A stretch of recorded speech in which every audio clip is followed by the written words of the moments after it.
Esta nueva semana vamos a estudiar el tema Misión en favor de los poderosos. Y sin duda alguna es un tema que necesitamos estudiar porque a menudo parece que olvidamos que Dios no hace acepción de personas.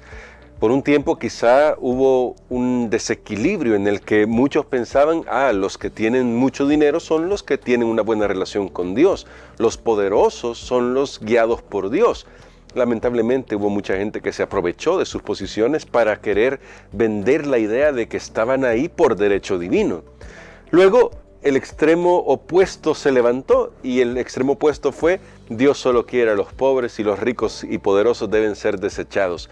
Incluso algunos tomaron la Biblia para decir semejantes cosas. Hasta las palabras del Señor Jesucristo han usado algunas personas, pero los ricos y los poderosos de los tiempos bíblicos nos van a dar algunas lecciones que nos muestran que no ha cambiado la naturaleza humana en todo este tiempo y que así como los ricos y poderosos de la Biblia tenían necesidades reales de una relación salvífica con Jesús, hoy en día estos ricos y poderosos del mundo siguen teniendo esas necesidades y Dios quiere que nosotros seamos un puente que les ayude a conocer más de Jesucristo nuestro Salvador.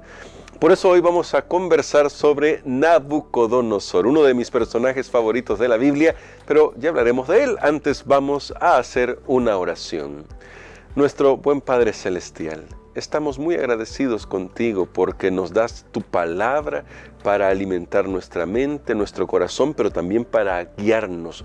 Y esta semana queremos pedirte que nos ayudes a trabajar en favor de aquellos que a nosotros nos parecen inalcanzables, pero que tú quieres que alcancemos con el poder del Evangelio. Me refiero a los ricos, a los poderosos, y Padre, toca sus corazones, porque sabemos que como humanos todos tenemos grandes necesidades. Por favor, ayúdanos. Te lo imploramos en el nombre de Cristo Jesús. Amén. El personaje de Nabucodonosor es sin duda alguna uno de mis personajes favoritos, porque me habla de Dios queriendo salvar a todos, incluso a monarcas del estilo de Nabucodonosor. Solo para hacer una semblanza de quién era Nabucodonosor, lo conocemos en la Biblia y también hay muchas fuentes extrabíblicas sobre él, pero lo conocemos en la Biblia como el rey que conquistó Jerusalén y la destruyó. En tiempos de Jeremías, ya Dios había hablado por medio del profeta Jeremías sobre la obra que iba a hacer Nabucodonosor. Incluso pidió al pueblo de Israel que se sometiera, porque al final Dios lo estaba usando como ejecutor de sus juicios.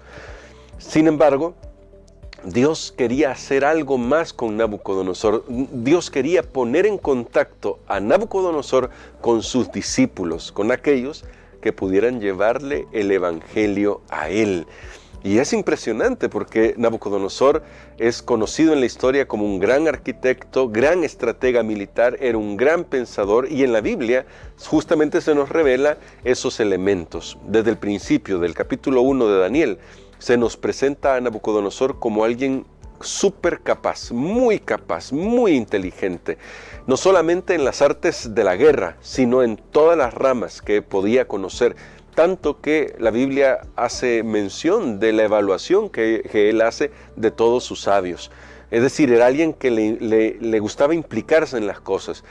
Y en el capítulo 4 del libro de Daniel vemos una expresión del rey que es fascinante porque nos muestra hasta dónde él estaba orgulloso de lo que había logrado humanamente. Él dice: ¿no es esta la gran Babilonia que yo construí con la fuerza de mi poder? Claro, él pensaba en ese momento, aunque ya había tenido algunas revelaciones de Dios previas, que al final todo dependía de él mismo. Y es natural, los seres humanos tenemos ese gen egocéntrico en nuestras venas. Nuestros pecados son los que nos han hecho pensar así, ¿no? Nuestro pecado, el pecado de estar separado de Dios.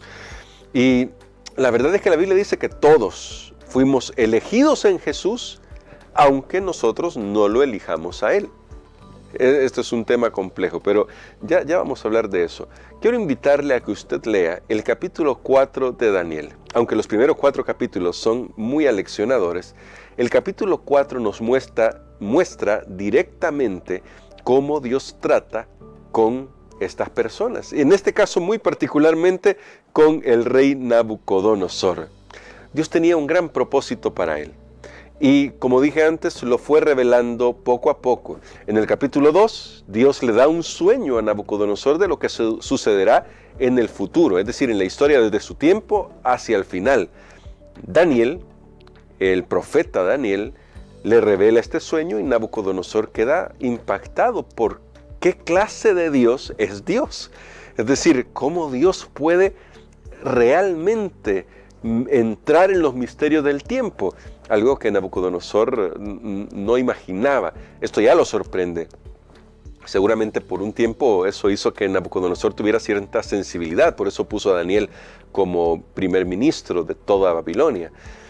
Luego en el capítulo 3 vemos otra revelación de Dios al rey Nabucodonosor en la forma en que salva a sus 3 siervos hebreos, a Sadrach, Mesach y Abednego.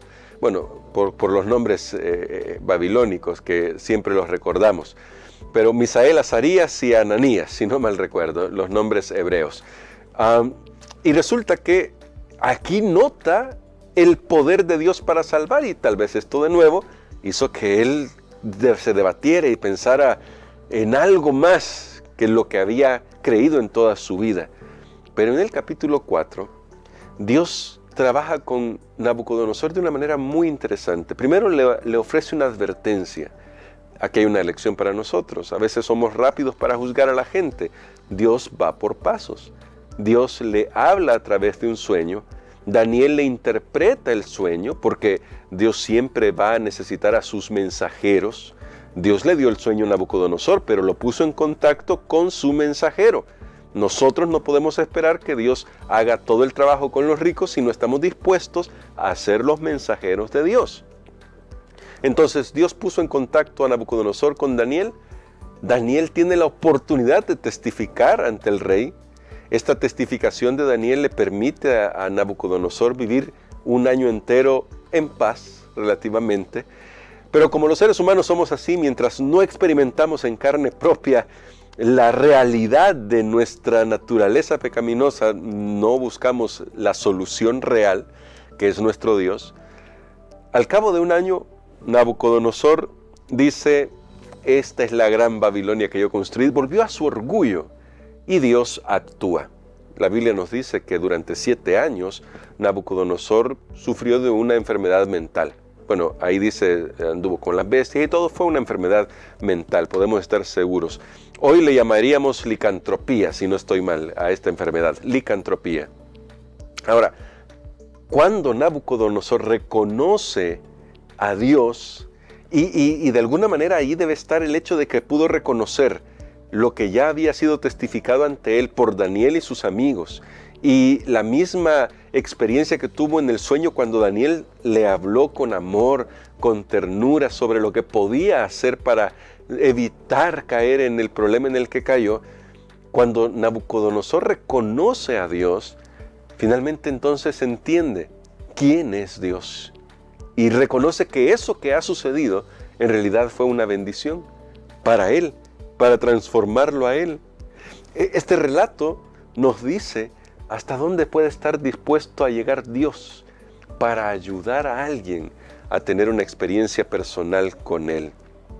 Ahora, recuerden, Dios necesita que creyentes comprometidos, como lo fue Daniel, estén listos para testificar cuando Dios ya está obrando en el corazón de los poderosos. Pero nos necesita a nosotros en ese sentido para que testifiquemos, para que seamos esos canales de bendición. ¿Te imaginas a un Daniel en la corte de Nabucodonosor cuando le da el sueño diciéndole: ay rey, esto que te ha mandado Dios como sueño es que lo que pasa es que tú eres muy malo y entonces ya te viene el castigo? Y si lo hubiera hecho en un tono negativo, en primer lugar Daniel no hubiera seguido vivo porque Nabucodonosor era tremendamente temperamental, pero en segundo lugar no hubiera ganado el corazón de Nabucodonosor. Y quiero que le presten atención a eso. Vayan a sus Biblias. Daniel capítulo 4. Repetimos el texto completo. No lea todo el relato para que le encuentre sabor. Allí usted va a notar algo de cómo Daniel trata al rey. Y noten, el rey sí lo ha puesto en una posición poderosa. Es el primer ministro. Pero este rey es el que destruyó Jerusalén. El que quemó hasta los cimientos el templo de Jerusalén, el que tiene cautivos a su pueblo en Babilonia. Este es el rey que ahora viene y le pide consejo sobre este sueño. Él pudo haber dicho, Daniel pudo haber dicho, bueno, gracias Dios porque le vas a mandar el juicio. Pero resulta que en la lectura nos encontramos con un Daniel que había comprendido el amor de Dios por todos. Y este Daniel guarda silencio por un tiempo, tanto que el mismo rey tiene que decirle, Daniel, no te preocupes, dime lo que me tengas que decir. Y cuando comienza a hablar Daniel, sus palabras tienden un puente. Todo lo que has soñado, que sea para tus enemigos. No está queriendo halagar al rey, no está queriendo adular al rey. Lo que está mostrándole al rey es que él tiene un interés genuino en su salvación. Sí quiere que el rey Nabucodonosor pueda reconocer al Dios del cielo. Por eso es que Daniel habla de esa manera y entonces le revela lo que el sueño quería decirle, lo que Dios le había mandado a decir a través del sueño. Y esto nos dice a nosotros justamente cómo deberíamos tratar a los poderosos.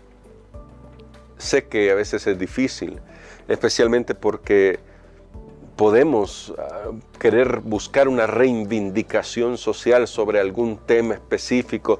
Los seres humanos somos así. Pero Daniel, como embajador del cielo, nos muestra que el mejor camino es tender puentes.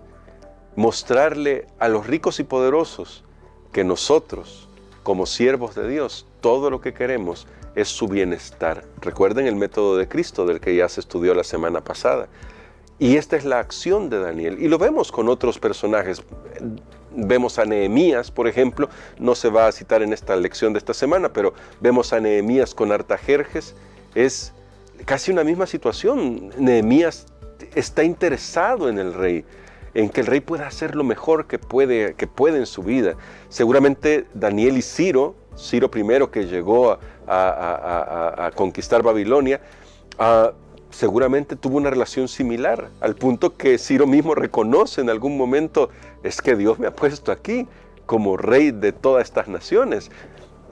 Esas relaciones son vitales, pero requieren de que nosotros estemos dispuestos a imitar el carácter de Jesús. Y de eso vamos a hablar un poquito más adelante en esta semana. Así que tenemos un desafío. ¿Cómo podemos vivir el Evangelio delante de los ricos y poderosos?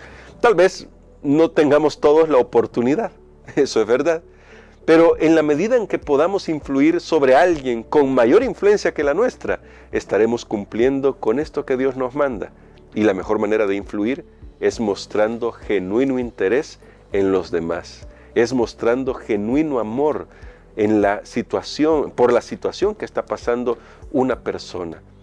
Y comenzar a quitarnos nuestros prejuicios que nos hacen dividir el Evangelio entre los que lo necesitan realmente y aquellos que nosotros creemos que no lo necesitan. Hay que quitar ese muro de separación. ¿Qué tal si hoy le pedimos al Señor, ayúdanos a ser más como Daniel y sus amigos, a fin de poder testificar, si Dios nos da la oportunidad, ante los poderosos? Llegará el momento, de hecho, en el que algunos de nosotros seremos llamados a testificar ante los poderosos por una situación que la Biblia describe como una tribulación.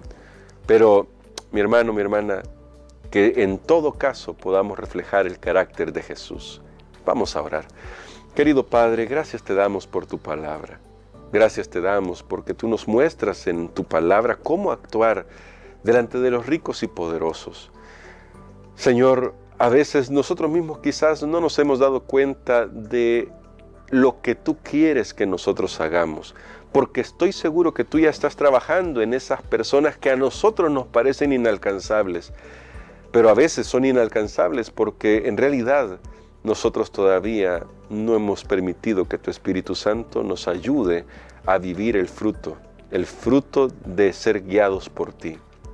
En tus manos de amor nos encomendamos y encomendamos en esta hora a todos aquellos a quienes tú ya estás tocando el corazón, que tienen influencia y poder en el mundo, para que pongas allí donde ellos están a alguien, a un ángel, a un misionero, a un hijo tuyo, para compartirles tu evangelio.